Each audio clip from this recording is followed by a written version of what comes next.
Bueno, queridos alumnos, queridas alumnas, ¿cómo están? Dios les bendiga, muy buen día.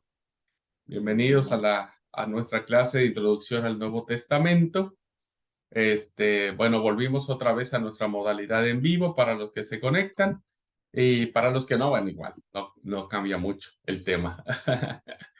Bueno, eh, quisiera antes de arrancar, hermanos y hermanas, preguntarles, principalmente a los que están en vivo, si tienen alguna pregunta, alguna duda de los temas que abordamos en las clases grabadas, donde no hubo la oportunidad de preguntar o demás, si es que las han visto, evidentemente, que pudieran compartir o quieren platicar, si estuvo todo de acuerdo.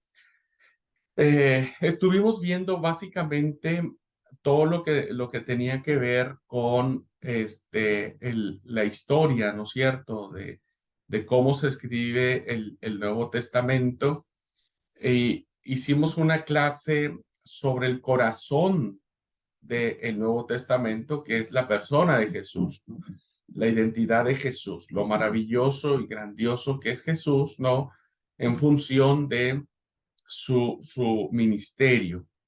Este, bueno, hablamos también, si no mal recuerdo, de lo que eran los evangelios, ¿no? Y el libro de Hechos de los Apóstoles. Hicimos una introducción solo muy breve de lo que era Marcos, Mateo, Lucas, Juan, Hechos de los Apóstoles. Bueno, hicimos como una introducción ya más profunda en la primera gran sección que encontramos en la Biblia del Nuevo Testamento. Entonces, quisiera solamente para asegurar, hermanos, principalmente mis hermanos que están en vivo, si pudo ser entendible la clase, si hubo hay alguna pregunta, alguna retroalimentación, alguna nota al margen. Bueno, vamos a tomar unos minutitos antes de entrar a la segunda gran sección de, del Nuevo Testamento, que es el cuerpo paulino. ¿Ah? Bueno, ¿alguien, hermanos? ¿Hermanas?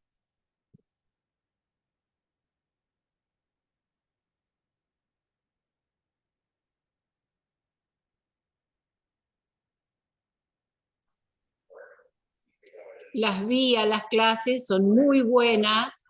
Y bueno, cuando habló de los Hechos de los Apóstoles me pareció, y bueno, el anterior también, como que era muy escaso todo ahí nomás y ya se acabó. Está muy lindo, pero como para decir algo ahora, se me pasaron muchos días. Ahí apagó su micrófono, Esther. Ahí se cerró su micro. Ahí está. que, que como para hablar mucho más del tema no me da ahora, en este momento. Ok, ok. Si se acuerda por ahí mientras vamos en esta clase o las que vienen, puede preguntar sin mayor problema. Ok. Gracias. Y sí, realmente es ahí, hermano, solamente como para despertar la curiosidad, porque pues tenemos toda una materia de sinópticos, tenemos toda una materia de Hechos de los Apóstoles, entonces ahí es donde nos vamos a aventar a la pileta y vamos a profundizar mucho más en eso. Bueno, Mario. Sí, a mí también me gustaron mucho porque hay por ahí uno a veces no ve, mm, lee la Biblia en general y lo pasa con los evangelios también lo mismo y no ve a veces algunos puntos que como usted nos decía, eh, eh, que se ve la diferencia entre un y otro evangelio que al final son muy distintos entre ellos, ¿no es cierto?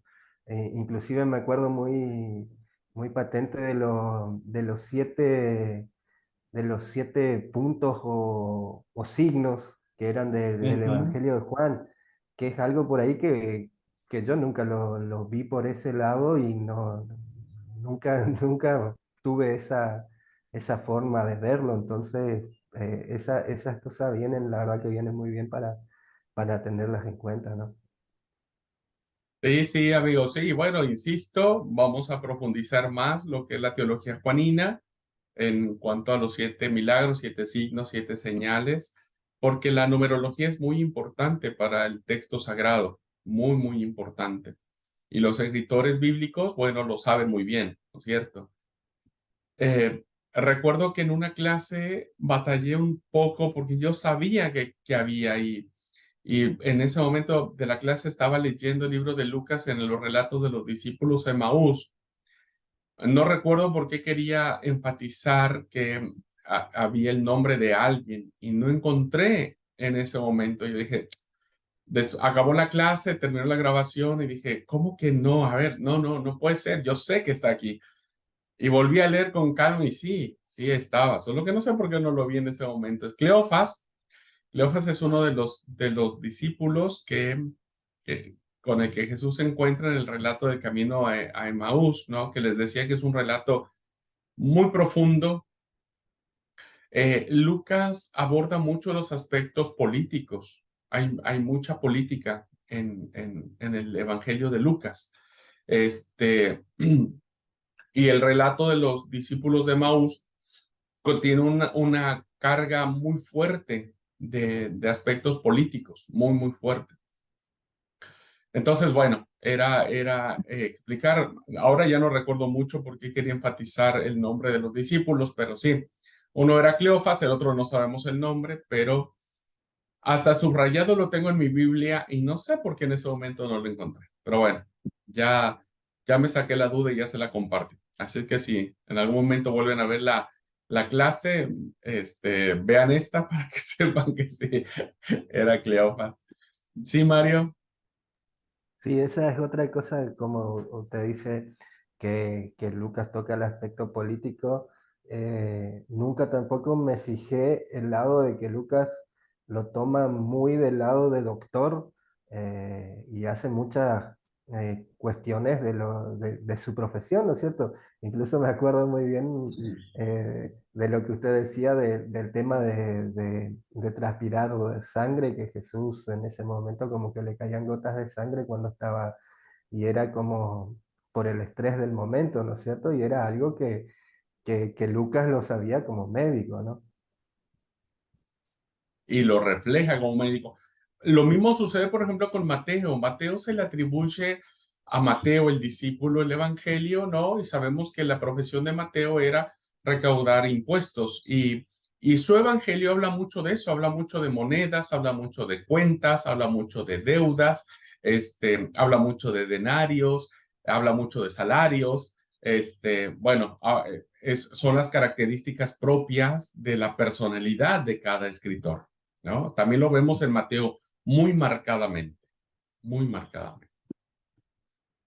La verdad que es fascinantísimo. ¿Qué quieren que les diga? Yo no puedo decirles más en esta clase porque no es propósito de la clase, pero evidentemente cuando abordemos las materias, no solo de ellos, o sea, cuando hablemos, por ejemplo, del Pentateuco, se van a dar cuenta de un montón de cosas que nosotros ni siquiera las miramos, o sea, nos contentamos con la historia de Noé en el arca, ¿no? Nos contentamos con, qué sé yo, la salida de Egipto, eh, pero hay un montón de cosas más que aparecen, ¿no? Que ya lo vamos a mirar. Los libros históricos, mucha gente dice, ay, libros históricos, ¿qué tiene de novedoso los libros históricos? Josué, Jueces, Ruth, Reyes, Samuel, y la verdad que tienen historias profundamente emocionantes, ¿no? La literatura sapiencial, y poética es wow, wow, es la que a mí en lo particular la que más me encanta, ¿no? Principalmente Job y Eclesiastés son dos de mis textos favoritos. Este, Mucha gente se va por los salmos, le encantan los salmos, a mí también me encantan los salmos, pero de ese tipo de literatura, para mí el top 10, el primer lugar está Job y luego está Eclesiastés. Y en los libros proféticos, mucho más, ustedes ya se van a dar cuenta, ¿no? ¿Cuál es el sentido ético, político, religioso que tienen los profetas, tanto de los que trabajan en el norte, los que profetizan en el norte, como los que profetizan en el sur, los que profetizan antes del exilio, en el exilio y después del exilio, ¿no? Y la verdad que es fascinante. A mí la sección de los profetas, cuando doy clase de profetas, me atrapa. O sea, mucha gente me dice, ay, algunos compañeros ahora de segundo año me decían, y a mí no me gustaba profetas porque no lo entendía, pero ahora veo la importancia y la belleza que tienen los profetas, ¿no? Bueno, va a suceder lo mismo cuando veamos evangelios, teología juanina, cuerpo paulino y el Apocalipsis también. Así que bueno, eh, ¿qué les puedo decir? Es una introducción. Y como introducción nos anima solamente a dejarnos ahí picando un montón de cosas. Por eso, yo creo que uno no tiene que dejar nunca de ser un estudiante del texto sagrado. Uno tiene que hacerlo con mucho respeto, con mucha diligencia, porque recuerden que el tesoro escondido no está a ras de tierra, sino está en la profundidad del corazón de la tierra. Entonces, hay que seguir escarbando.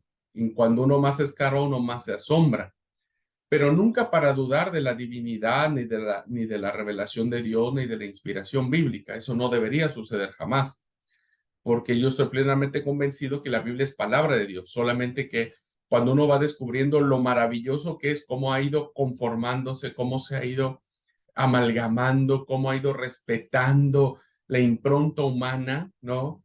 Wow, uno se queda reasombrado, porque imagínense, nosotros tenemos historias de costumbres antiquísimas, o sea, ¿no? O sea, son muy, muy grandes. Ya les conté, o sea, para nosotros ahora sería un asombro, y es un asombro, ver cómo antes sellaban un pacto de compromiso y de lealtad, los antiguos, ¿no es cierto? Cuando Abraham le pide a su criado que le prometa que va a ir a conseguirle, el texto bíblico dice que puso su mano en su muslo. No sé si han leído esa parte de la historia. ¿La han leído? ¿No?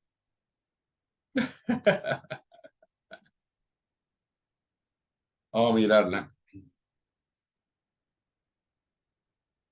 Eh, es una historia que está en Génesis.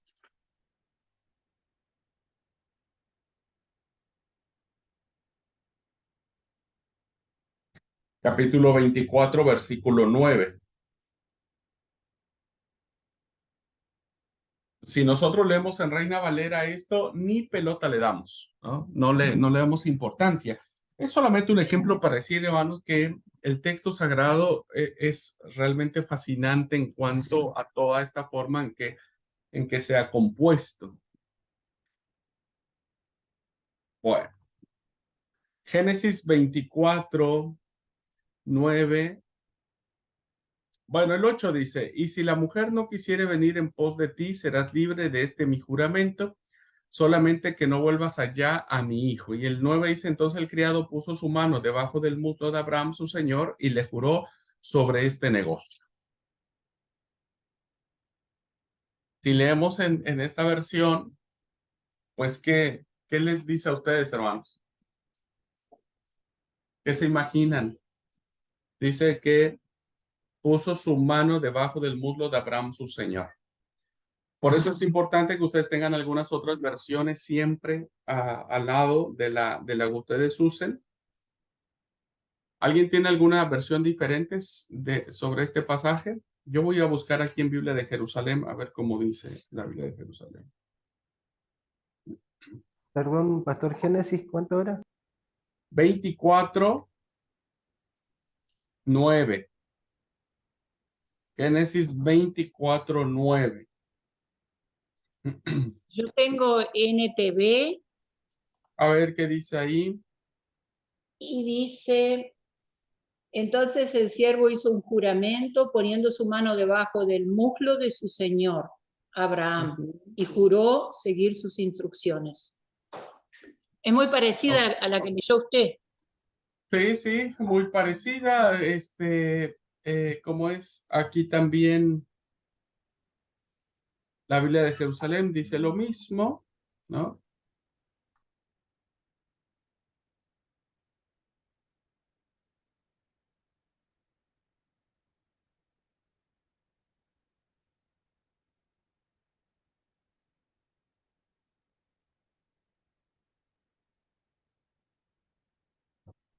No tengo a la mano mi Biblia de estudio. Bueno, no importa. ¿Qué significa este pasaje? Si ustedes Yo buscan en tengo otras otra Biblias. versión. Sí, Esme. Dice, el mayordomo colocó su mano debajo del muslo de su patrón y le juró cumplir este encargo.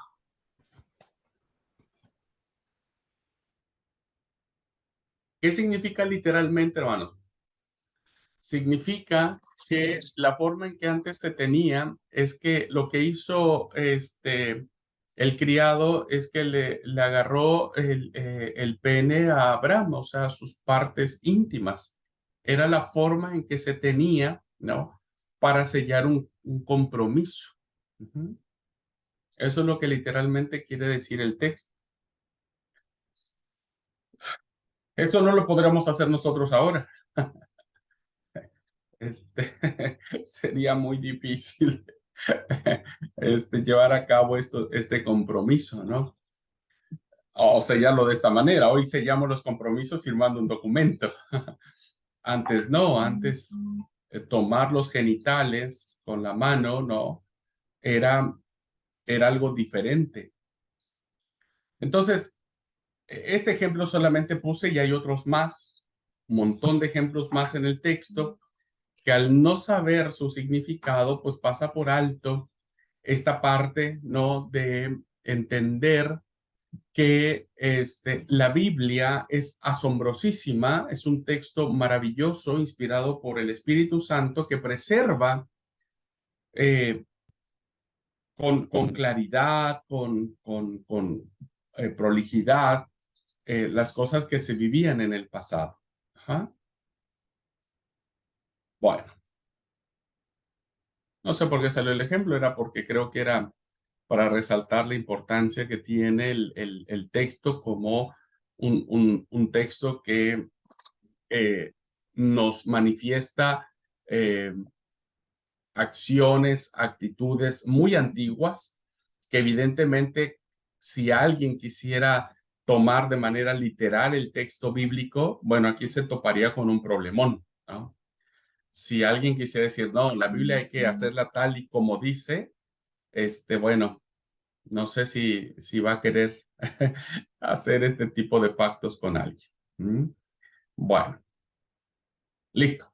Vamos a cambiar. Sí, por favor, hermanos, si tienen alguna duda de las clases que hemos venido viendo de forma grabada, siéntanse en libertad para plantearlas. ¿Ok?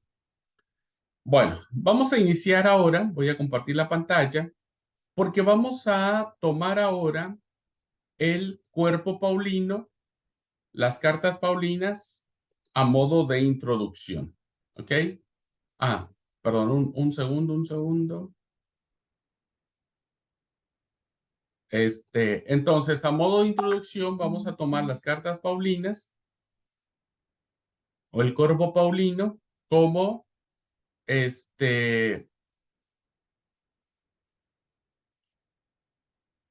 ok. Las vamos a tomar en el sentido de reconocer que es en el cuerpo paulino o en las cartas paulinas eh,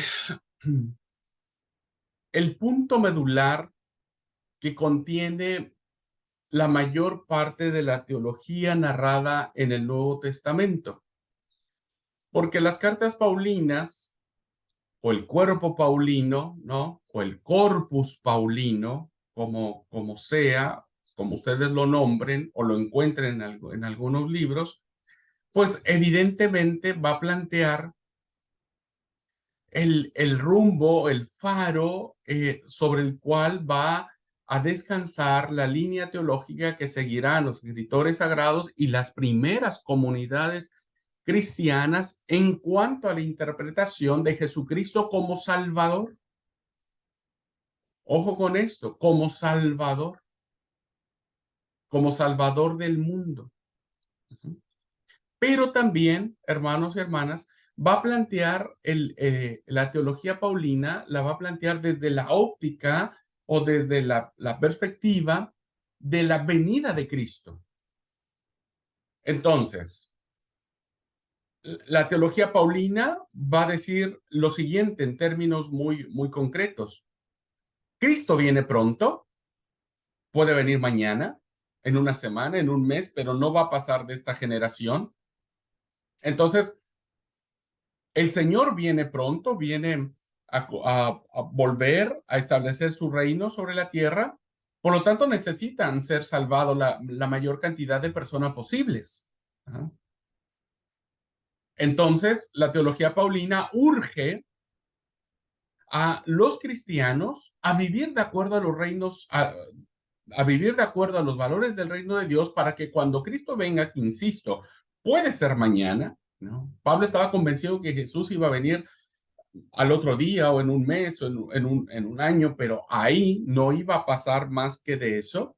Entonces, urge a los cristianos que vivan conforme a los valores del reino, a los principios del reino, que no se peleen, que no forniquen, que no adulteren, que no sean idólatras, que no sean chismosos, que no sean borrachos, que no sean maldicientes, que no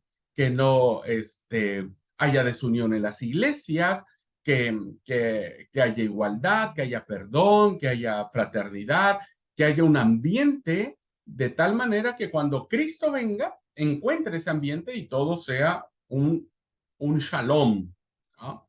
Un shalom, un bienestar total y completo de Dios. Bien, en eso se resumen, hermano, hermana, la teología paulina y como médula, ¿no es cierto? De ahí después, bueno, vendrán un montón de ramificaciones, pero como médula central será esa la urgencia.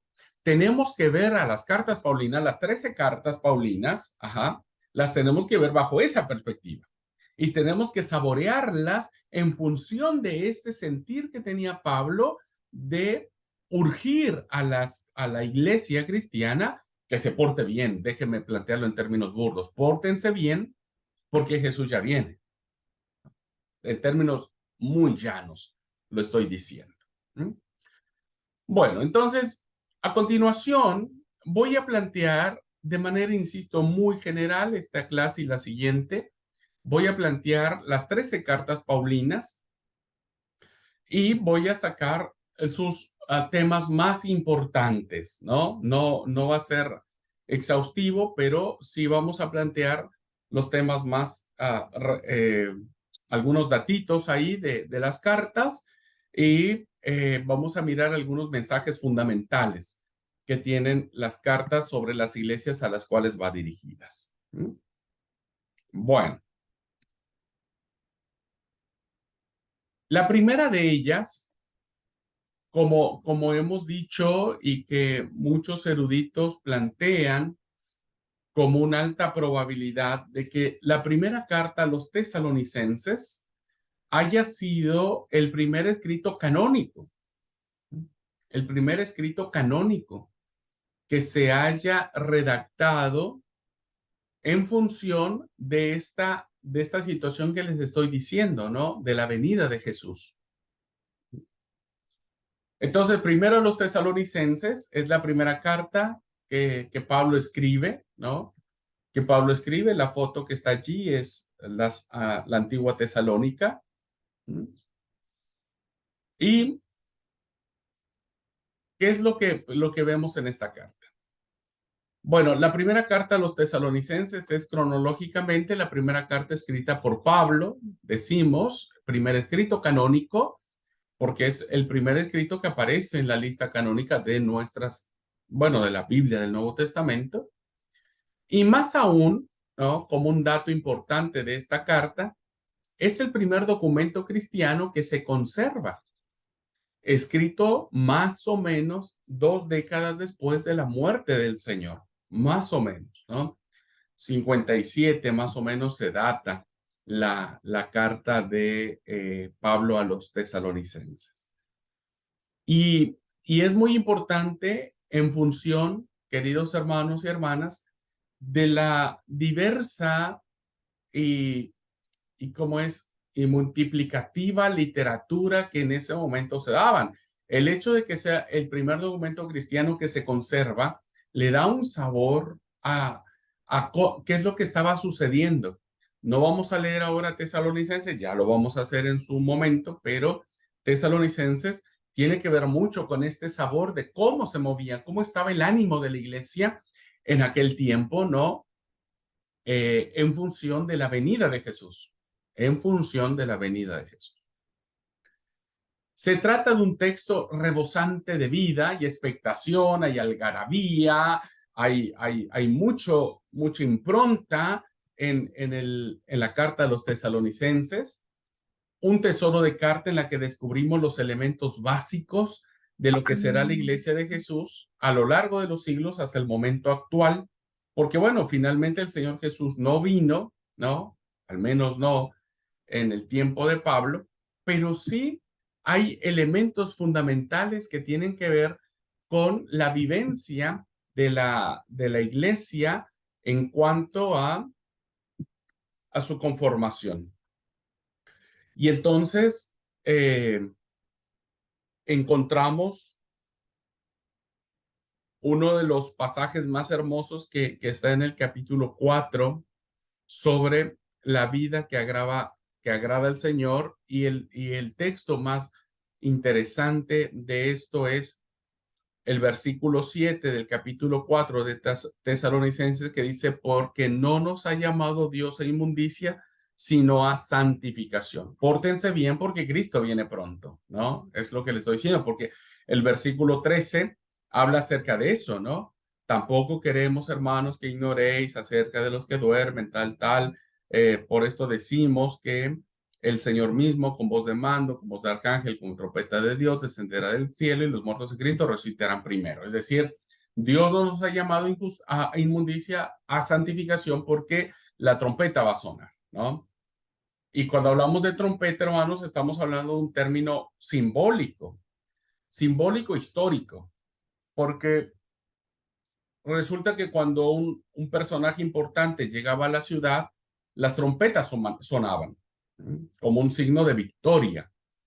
Entonces, la trompeta acá no es una trompeta literal que vamos a escuchar del cielo y que vamos a, como hoy hay muchos videos que dicen, Cristo viene porque se han escuchado trompetas en el cielo. Hermanos, no hay trompetas en el cielo. No hay trompetas en el cielo. Por si no, entonces tendría que haber batería en el cielo y tendría que haber guitarra eléctrica en el cielo y tendría que haber ¿cómo es el bukelele, el ukelele, o no sé cómo se llama, todo eso? No, no lo hay. Y hemos dicho que y se escuchará la trompeta, ¿no? Con voz de mando, con voz de arcángel y con trompeta de Dios. Es decir, es un símbolo de la llegada del rey, ¿no? Que reconoce su victoria, que se reconoce su victoria. Pero no es que vamos a escuchar la trompeta, una trompeta. No la vamos a escuchar. No sé si se entienda eso, por favor aclárenmelo si se entiende y si no lo aclaro muy bien. Pero ¿qué es lo que digo? Que esta es una carta maravillosa porque denota una dinámica impresionante, hermanos, porque es una de las cartas que está en esa tensión del aquí, del ahora, pero del todavía no, ¿no? Del falta un poquitito más. Entonces, esa tensión dinámica produce mucha expectación. En torno de ella late el mensaje de Pablo, que Pablo había proclamado en unas pocas semanas de la presencia y misión en la comunidad de Tesalónica. Pablo había ido a la iglesia de Tesalónica y bueno, rememora un montón de cosas en su carta. Mensaje fundamental. Dice el mensaje que aparece en Tesalonicenses capítulo 1 versículo 9 y 10. Dice: todos se hacen de lenguas de como os convertisteis a Dios y renunciasteis a los ídolos para servir al Dios vivo y verdadero, en espera de que su Hijo Jesús, a quien resucitó triunfante de la muerte, elemento pascual, ¿no? Elemento pascual, resurrección, muerte y resurrección de Jesús. Recuerden, ese es el relato pascual. Que su Hijo Jesús, a quien resucitó triunfante de la muerte, venga desde el cielo y nos libre del castigo que ha de llegar. Aquí, hermanos, encontramos el mensaje fundamental que aparece en la carta a los tesalonicenses, porque encontramos dos principios cristianos fundamentales, ¿no?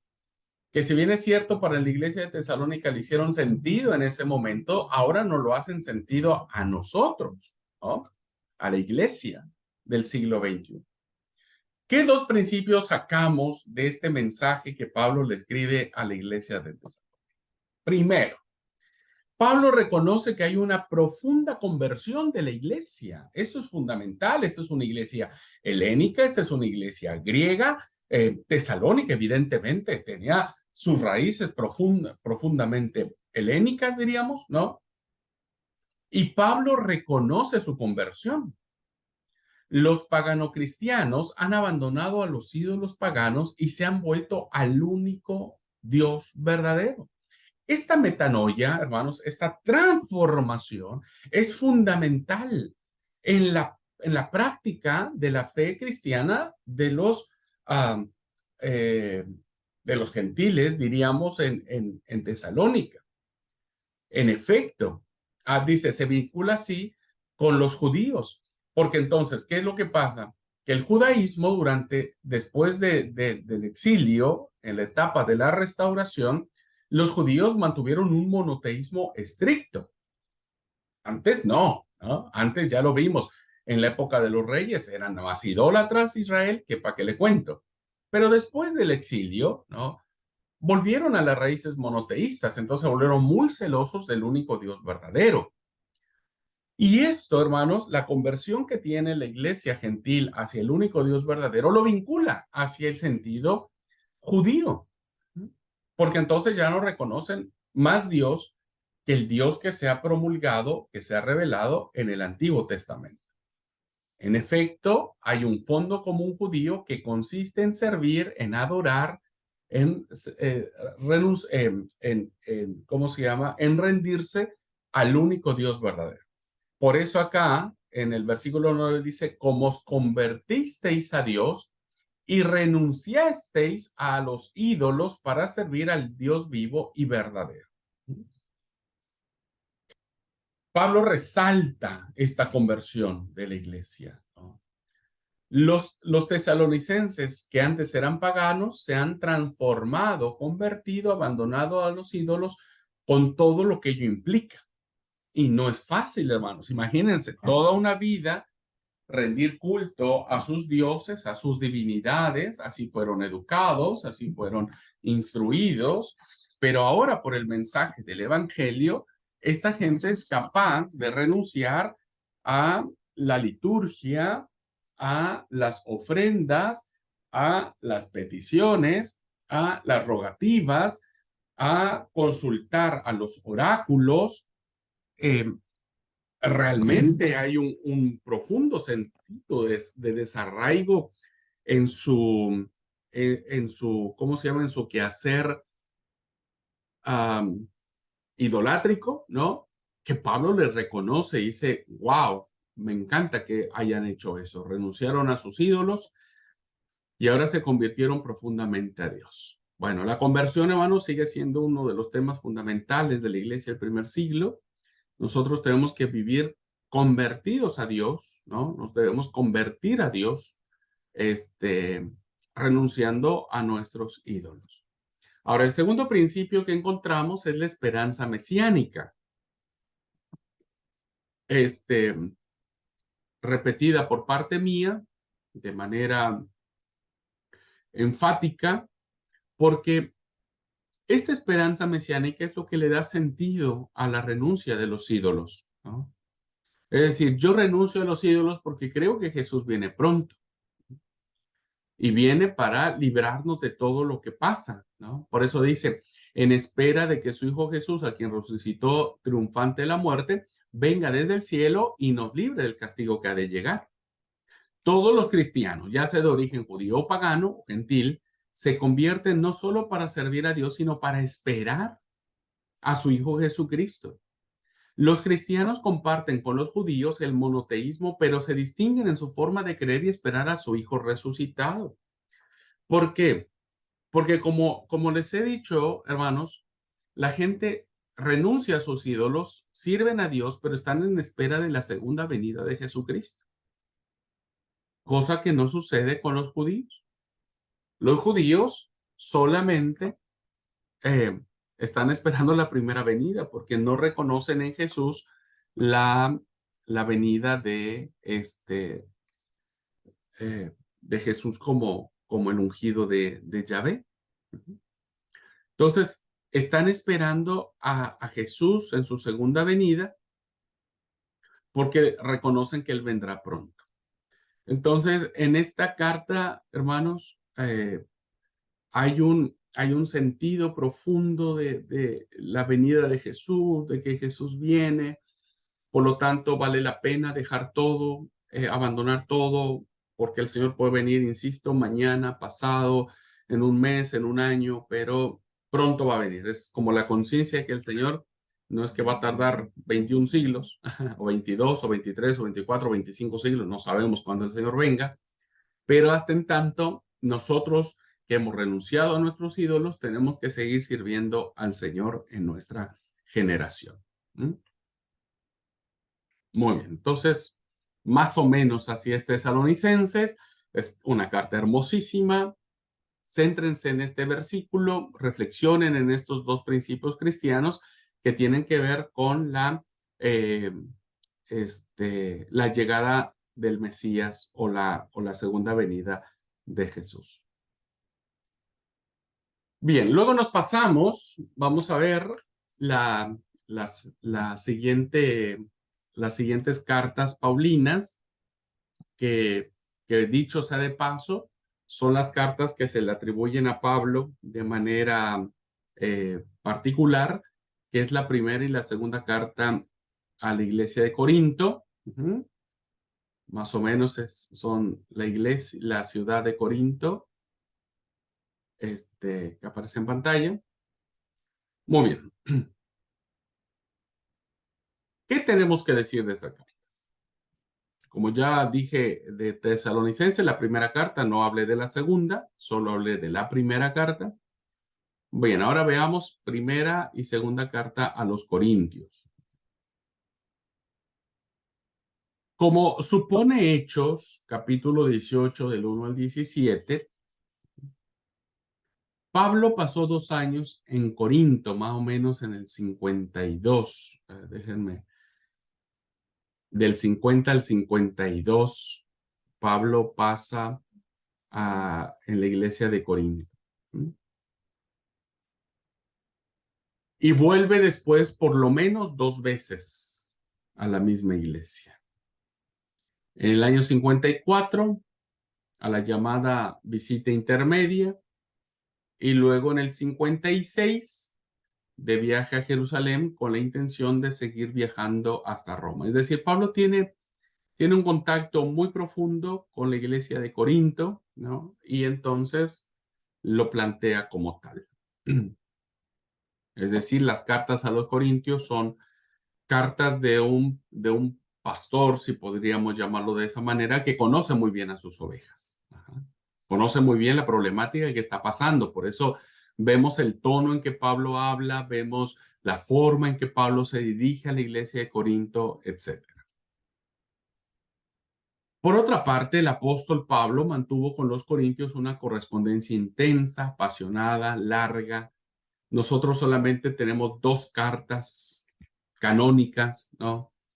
Redactada con toda probabilidad por un redactor a partir de otras cartas menores. Es decir, que dentro de estas 2 cartas que nosotros tenemos como canónicas, ¿no? Se manifiestan otras cartas, o sea, como que hay el sentido de otras cartas que alguien no recopiló finalmente, un redactor final dijo, bueno, lo que pudo haber dicho esta carta lo vamos a meter acá y lo que pudo haber dicho en otra carta lo vamos a meter acá. Y finalmente armó 2 cartas, diríamos, con los agregados de otras que se perdieron. No conocemos de otras cartas que existan. Las que han pervivido en el tiempo son estas, ¿no? Las que tenemos actualmente en nuestras Biblias, pero por lo que se lee en las cartas, Pablo no escribe solamente 1, 2, probablemente escribió 3, 4, probablemente escribió muchas más, pero bueno, se perdieron en el tiempo, no las tenemos, es una lástima, pero esto nos habla acerca de la intención, la profundidad y el deseo que tenía Pablo de esta iglesia, ¿no? De esta iglesia. Para Pablo, la iglesia de Corinto era importante, y lo demostró con su vasta correspondencia. Bien, la primera carta a los Corintios es algo más unitaria, está más unida. Recoge materiales de cartas escritas en torno al 54, ¿no? La primera carta a los Corintios es una carta que refleja el espíritu de otras cartas que se escribieron más o menos en ese año. No es de extrañarnos, hermanos, que haya habido otras cartas de Pablo, o sea, solamente que se perdieron en el tiempo, o no se recuperaron, etcétera, etcétera, ¿no es cierto? Y entonces, bueno, solamente tenemos lo que tenemos hasta ahora. La segunda carta a los Corintios, ¿no? Contiene materiales de otras cartas, pero una del año 56, poco posterior, diríamos, pero las compila o las recoge y las adapta un redactor final. Y ahora nosotros tenemos estas hermosas cartas que reflejan no solo el espíritu de una carta de corrido, sino más bien el espíritu de varias cartas escritas por el apóstol Pablo en función de lo que estaba sucediendo con la iglesia de Tesalónica. Vuelvo a insistir de manera reiterada, ya estaremos abordando estas cartas con mayor minuciosidad y nos estaremos percatando de estas cartas. Ya estaremos viendo dónde aparece una, dónde aparece otra, etcétera. Bien, ¿cuál es el mensaje fundamental de estas cartas? Primero, hermanos, las estructuras que existían en la iglesia, porque ya para cuando Pablo escribe esta carta a los Corintios, la iglesia empieza a organizarse. Se empieza a organizar. Al principio, cuando Jesús muere, la iglesia comienza con pequeños grupos que se reunían en casas, que se reunían para adorar a Jesús, ¿no? Pero no había como una estructura, eran más libres, diríamos, ¿no? No había obispos, pastores, ni consagrados, ni nada por el estilo. Entonces, una de las cosas que existía ya en la iglesia de Corinto eran las comunidades, las estructuras comunitarias, ¿no? Es decir, donde empiezan ya a acomodarse cada uno, diciendo, bueno, yo tomo este papel, yo hago esta función, ¿ya? Se empiezan como que a organizar. Para mantener y promover la unidad en el amor, que esa es una de las cosas que suceden cuando las cosas empiezan a organizarse, pues empiezan las fricciones, ¿no? Empiezan a decir, no, a ver, ¿por qué me pones a mí de este lado si yo quiero estar de este lado? ¿Por qué me decís que el don de servicio no es nada comparado con el don de lenguas, ¿no? O el don de profecía decía, oh, no, yo tengo el don de profecía, yo soy más importante que el don de la misericordia. Bueno, empezó a haber fricciones. Para mantener y promover la unidad en el amor dentro de la diversidad de dones y de caracteres, Pablo propone su modelo de estructuras comunitarias. Entonces, si Pablo dice, a ver, vamos organizándonos, vamos haciéndolo bien, pero hagámoslo en amor. ¿Mm? Las iglesias de Pablo son carismáticas en sentido intenso, principalmente la de Corinto, ¿no? Principalmente. Vemos textos ahí que tienen que ver mucho con los carismas, que tienen que ver mucho con los aspectos cultuales, a veces extáticos. Por eso el texto a veces trae un texto ahí, ¿no? Que dice que la mujer calle en la congregación, pero tenía que ver más con los aspectos extáticos que había en los cultos paganos. Entonces, la iglesia de Corinto se mueve más en la experiencia, en la experiencia del Espíritu, ¿no? Que actúa de diversas maneras. Y lo que Pablo está diciendo a la iglesia de Corinto es que está bien que se muevan en el Espíritu, pero que eso siempre debe ir al servicio de, eh, del prójimo, de la iglesia, ¿no? Del grupo de personas. Sin carismas no existe cristianismo, esto es muy claro. O sea, sin dones espirituales, la iglesia no existe, ¿no? Pero la pluralidad de los carismas o de los dones y la búsqueda de aquellos que son más elitistas puede hacer que la comunidad se convierta en lugar de enfrentamiento mutuo, con el triunfo espiritual de unos y el sometimiento de otros, que es lo que Pablo no quiere bajo ninguna circunstancia. La iglesia tiene que existir bajo los carismas. ¿Y qué es lo que pasaba en la iglesia de Corinto, no? Que había dones espirituales que eran más importantes, entre comillas, y que eso lo hacía ser elitista. La iglesia elitista es una iglesia que forma sus conductas con base a ciertos grupos, ¿no? Y entonces todo lo que no entra en el grupo es inferior. Entonces, ¿qué es lo que pasa en la iglesia de Corinto? Pablo dice, miren, el problema que estamos teniendo es que ustedes han hecho jerarquía de los dones y en vez de que seamos una comunidad en amor, que crezcamos, nos estamos peleando, se están peleando unos a otros, ¿no? Hay un enfrentamiento mutuo. Entonces, lo que Pablo quiere evitar es el triunfo espiritual de unos que diga, ok, yo soy el que tiene el don de lenguas, el don el lenguaje angelical, ¿no? El don de profecía, el don de sanidad, y entonces todos los demás dones se tienen que someter a nosotros, porque nosotros somos los importantes. Y este es uno de los grandes temas que Pablo va a combatir del capítulo 2 al capítulo 14 para plantear sobre el tema del amor. El amor es fundamental para lograr la comunión sin que haya dones mayores y dones menores. Todos los dones van en función de la unidad, el crecimiento del cuerpo de Cristo. Bueno, pasa lo mismo hoy. Hay mucha gente que hoy mira los dones desde la perspectiva de Corinto, ¿no? Entonces, hay gente que quiere tener el don de predicación, ¿por qué? Porque, wow, quiere estar siempre enfrente y que todo el mundo la admire. Mucha gente ve que los dones del ministerio de música, por ejemplo, son más importantes que cualquiera y dice, no, si nosotros, la iglesia no puede adorar, ¿no? Necesitan sí o sí de nosotros. Y la verdad es que no, nadie necesita de nadie, todos nos necesitamos de manera conjunta, ¿no? No hay dones mayores.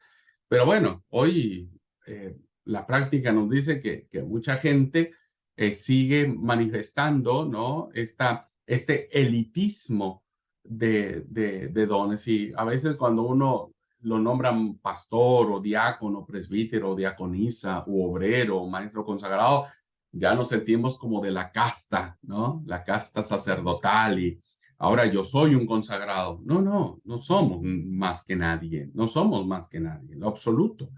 Todos somos iguales. Si mi don es de pastor y es de ser maestro, no me hace mayor que el que sirve o el que aconseja o el que hospeda no me hace mayor en lo absoluto.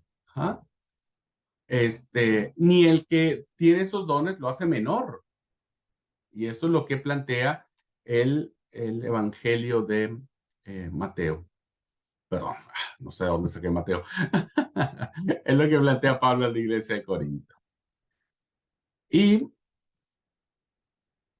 combatir este peligro que había en la iglesia de Corinto, Pablo propone que los diversos carismas o dones siempre estén al servicio del amor mutuo. Siempre. Y el amor es fundamental. Desgraciadamente hoy en nuestras iglesias nos peleamos, estamos peleados porque este hace esto, porque este hace el otro, porque yo no lo hice, y nos gana la envidia, y como a mí no me tomaron en cuenta, bueno, yo no lo hago. Y como, yo porque le tengo que avisar a aquel, ¿no es cierto? Sí, sí, que se arregle. O hay tanto pleito entre nosotros, hermanos y queridos alumnos, que pues nos volvemos mal la iglesia de Corinto. Estamos más problemados como la iglesia de Corinto. Y lo que Pablo dice, a ver, si tenemos nuestros dones, no nos peleemos. Pongámoslo al servicio, pero hagámoslo por amor, de tal manera que la comunidad se constituya en forma del cuerpo de Cristo, ¿no? Y Pablo es claro, dice, el cuerpo de Cristo no puede estar dividido, no puede estar dividido. Nadie tiene, ninguno de nosotros, hermanos, tiene el derecho de dividir el cuerpo de Cristo. Ninguno de nosotros, ¿no? Debemos luchar siempre por la unidad. Y eso lo hacemos desde que nosotros, si nosotros hablamos, vamos a hablar para que la iglesia esté unida. Si vamos a plantear nuestro punto, lo vamos a hacer en función no de dividir a la iglesia. Si vamos a mostrar un desacuerdo, hagámoslo en amor y hagámoslo en espíritu fraterno, ¿no? ¿Por qué? Porque entonces estaremos contribuyendo a la unidad del cuerpo de Cristo y no a su división, que eso es lo que Pablo condena fuertemente a la iglesia en Corinto. Él quiere que haya un cuerpo mesiánico donde cada uno viva y actúe al servicio de los otros, aun cuando el otro pueda ser diferente a nosotros, aun cuando el otro actúe de manera, no sé, ventajosa, alevosa, como quieran llamarle. Pero Pablo dice, debemos vivir y actuar al servicio de los demás, ¿no? Porque el cuerpo de Cristo no puede estar dividido, no se puede dividir el cuerpo de Cristo. Por eso yo siempre digo, Dios nos libre que algún día nosotros seamos instrumentos de que el cuerpo de Cristo se divida, que no quede por nosotros, ¿no? Que no sea por nosotros. Y este es el mensaje fundamental que encontramos en las cartas de Pablo, principalmente a los Corintios. ¿Okay? Bueno.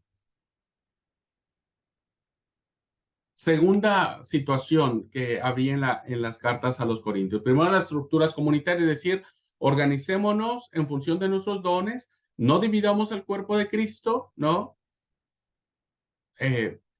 Seamos más que nosotros, no démonos a nosotros por amor a nuestro hermano y que el cuerpo de Cristo esté unido. Si porque yo tenga que morir, el cuerpo de Cristo va a estar unido, Pablo le dice a los Corintios, porque entonces, acuérdense lo que Pablo dijo, ¿no? O sea, ¿de qué me sirve que yo hable lenguas angélicas si no tengo amor? ¿De qué me sirve que venda yo todos mis bienes y los reparta a los pobres si no tengo amor? ¿De qué me sirve entregar mi cuerpo para ser quemado si no tengo amor? Vengo a ser como un metal que resuena, un címbalo que retiñe donde hace ruido y nada más. Así que dejémonos de hacer ruido como metales, ¿no? Como fierros viejos y entonces vivamos en amor, que ese es lo fundamental. Ahora, el segundo punto que encontramos en Corinto es que Pablo defiende su apostolado, porque el apostolado de Pablo, hermanos, fue muy criticado. Mucha gente no reconocía a Pablo como apóstol. ¿Mm? No crean que Pablo la pasó re lindo, porque había un montón de gente que lo criticaba. Yo a veces digo, cuando hay líderes que nos sentimos mal cuando la gente nos critica, nos humilla, nos rechaza, y bueno, nos sentimos mal. Bueno, habría que ver un poquitito que no hemos sido los únicos en la historia. Algunos habían criticado a Pablo y rechazado su modo de evangelización, su forma de entender la vida de la comunidad. Algunos no estaban de acuerdo con sus postulados. Por eso el pleito en el concilio de Jerusalén, donde lo mandan a traer. Él defiende y dice, no, Dios me ha revelado tal cosa. En fin, fue una lucha constante donde Pablo defiende y diga, a ver, paren un poco, yo también, está bien, no fui discípulo de Jesús, no caminé con Jesús, no tal, ¿no? Pero él se me reveló en el camino a Damasco. Para defender su obra, para defender lo que él escribía, el apóstol debe defenderse a sí mismo y emprender la apología de su apostolado, es decir, la defensa de su apostolado, exponiendo los aspectos básicos de su proyecto, el mensaje de la gracia, la incorporación de los gentiles al proyecto del reino, en una serie de apasionados argumentos y contraargumentos que nos ofrecen el testimonio más variado y rico de la historia cristiana. Pablo no se va a quedar callado, él va a defender su apostolado y lo defenderá en función del Espíritu Santo. Recuerden, Pablo trata de alejarse de su parte carnal, ¿no? Él reconoce en otras cartas que tiene esa lucha, ¿no? Donde su carne dice algo y su espíritu dice lo otro. Pablo reconoce esta lucha que todos tenemos, ¿no? Pero su apología o la defensa de su apostolado lo hace en función más básicamente de de su dependencia del espíritu. Pablo diría a los Gálatas, con Cristo estoy juntamente crucificado, no vivo más yo, sino Cristo vive en mí, lo que ata tal. ¿No? Entonces, Pablo va a presentar argumentos contra argumentos, va a polemizar contra los judíos, va a defender su tesis en el aerópago griego, va a plantear su postura ante los líderes de la iglesia de Jerusalén, etcétera, etcétera, ¿no? Y esa ida y vuelta de pensamientos, de teologías, de posiciones, han hecho que hoy Pablo sea uno de los personajes más estudiados de la historia, más controvertidos de la historia, más apasionantes de la historia. Hoy, últimamente, en los años recientes, se ha desarrollado la teología de la nueva perspectiva radical del mensaje paulino. Interesantísima esta nueva corriente de pensamiento entre los eruditos bíblicos, que es la nueva perspectiva radical de Pablo. Muy apasionante, yo la estoy siguiendo muy de cerca, muy apasionante lo que plantean. Entonces, fíjense cómo encontramos a Pablo en todo esto. Y Corinto es una carta excelente donde él va a decirles 1000 veces y de 1000 maneras que él es discípulo o mensajero del Señor. Bueno, vamos a tomar un receso hasta acá y después vamos a venir con la carta a los Gálatas. Bueno, vamos a tomar un receso. ¿Hasta aquí vamos bien? ¿Alguna pregunta? ¿Algo que quieran agregar? Hemos visto, diríamos, 3 cartas hasta ahora. Primera de Tesalonicenses, primera y segunda de Corinto. ¿Alguna pregunta? Muy bien. Ok, ¿vamos bien? Perfecto. Por ahí, usted al principio nos dijo que Pablo pensaba que Jesús iba a volver ahí enseguida, ¿no es cierto? Pasó mucho tiempo, pero es más o menos lo que nosotros tenemos que hoy por hoy pensar también, que Jesús viene hoy o que viene mañana, porque si nosotros vamos a vivir pensando que Jesús viene acá a 10, 15, 20 o 2000 años más adelante, podemos vivir como queremos, después. Claro, por esto es una carta viva, ¿viste? Que es una carta que se adapta a nosotros. Hoy, el mismo llamado que hizo Pablo hace 2000 años, ¿no? Es el mismo de hoy. Dios no nos ha llamado a inmundicia, sino a santificación. Portémonos bien porque Cristo puede venir mañana. ¿No? O puede venir dentro de 5 años o dentro de 10. Tal vez esta misma carta la van a leer en el siglo 25, por ejemplo, ¿no? Y sucederá lo mismo. O sea, es esta tensión escatológica de decir, Cristo no viene, pero puede venir. Entonces, hagamos buena letra. Por eso es interesante la carta a los tesalonicenses. Bueno, 10 minutitos tomamos y volvemos. ¿Tá?